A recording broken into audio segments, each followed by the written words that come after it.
పర్యటిస్తూ sewerage treatment plant దగ్గర డ్రామాలు చేస్తున్నాడు. వారే హైదరాబాద్ ని కనిపెట్టినట్టు, హైదరాబాద్ ని వారే డెవలప్మెంట్ చేస్తున్నట్టు ఈరోజు మాట్లాడుతున్నారు. వారు లేనప్పటి నుంచి కాంగ్రెస్ పార్టీ ప్రభుత్వం హైదరాబాద్ ని అన్ని విధాలా డెవలప్మెంట్ చేశారు. హైదరాబాద్ కి మన శంషాబాద్ లాంటి ఇంటర్నేషనల్ ఎయిర్పోర్ట్ కూడా వచ్చిందంటేనే కాంగ్రెస్ గవర్నమెంట్ తోటి.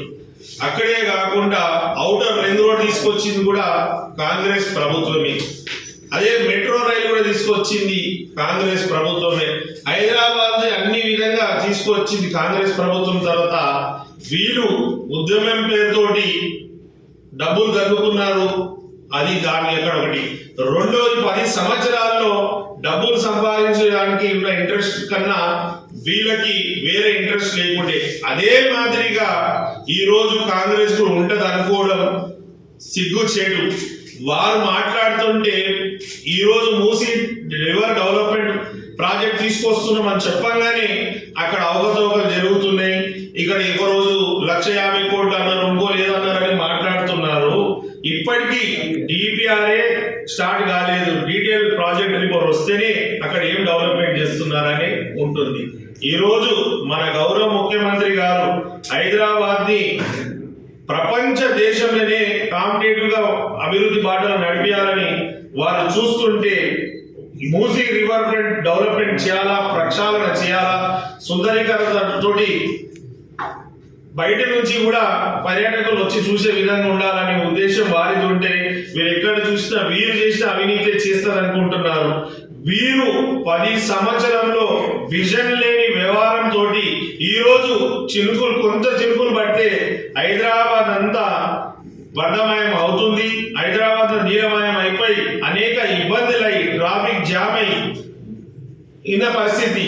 మన ప్రభుత్వం కాంగ్రెస్ ప్రభుత్వం విజన్ ఉన్న ప్రభుత్వం కాబట్టి భవిష్యత్ ని దృష్టిలో ఉంచుకొని ఈ రోజు చెరువులను ఆక్రమించిన వాళ్ళు, నాలాలు ఆక్రమించిన వాళ్ళు, దాని ద్వారా వర్షం వస్తే మొత్తం వరదలుగా ఉన్న హైదరాబాద్ ని సరిదిద్దాలని వీళ్ళు చేసిన తప్పులు, వీళ్ళు ఇచ్చిన పర్మిషన్లతో అక్కడ కన్స్ట్రక్షన్ చేసుకున్న వాళ్ళతోటే ఇక్కడ నీళ్లు ఇబ్బంది వస్తుంది. ఆ ఇబ్బందులు తొలగించడానికి ఈ రోజు విజన్ ఉన్న ప్రభుత్వం కాబట్టి హైడ్రా తీసుకొచ్చింది.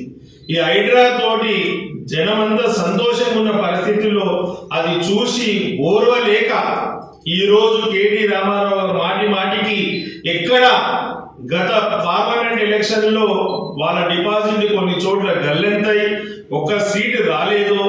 మన కంటోన్మెంట్ బై ఎలక్షన్ లో కూడా వాళ్ళు 3వ స్థానానికి వెళ్ళిపోయారు.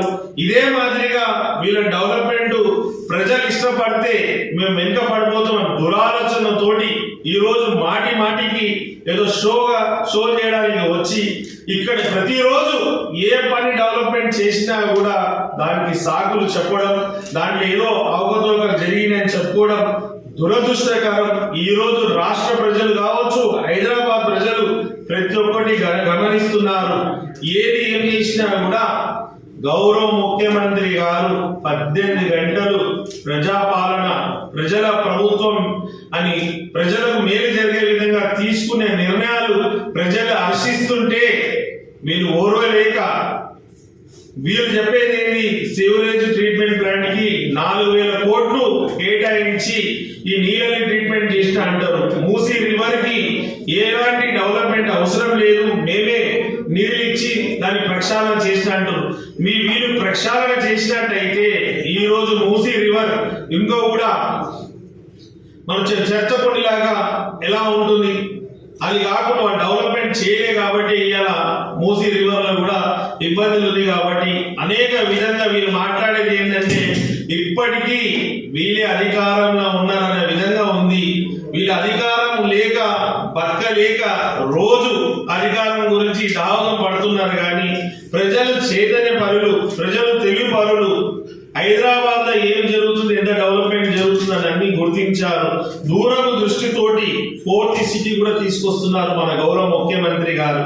4th సిటీ ద్వారా యువతకు ఉపాధి కలుగుతుంది. అంతర్జాతీయ నుంచి చాలా చోట్ల నుంచి కొత్త కంపెనీలు వచ్చి వాళ్ళు ఇక్కడ బిజినెస్లు చేస్తే డెవలప్మెంట్ అవుతుంది, మన యువతకు కూడా ఉద్యోగాలు వస్తుందనేసి ఆలోచనతోటి ఫోర్త్ సిటీ తీసుకొస్తే ఇక్కడ ఉన్నదే చేయలేదు అదేం చేస్తారంటే మీ ఆలోచన చిన్న ఆలోచన కాబట్టి చిన్నగా ఉండిపోయింది. సింధులతోటి హైదరాబాద్ జలమయం అవుతుంది. మా ప్రభుత్వం మా ముఖ్యమంత్రి గారు దూరపు చూపు ఆలోచనతోటి డెవలప్మెంట్ గురించి ఆలోచిస్తున్నారు.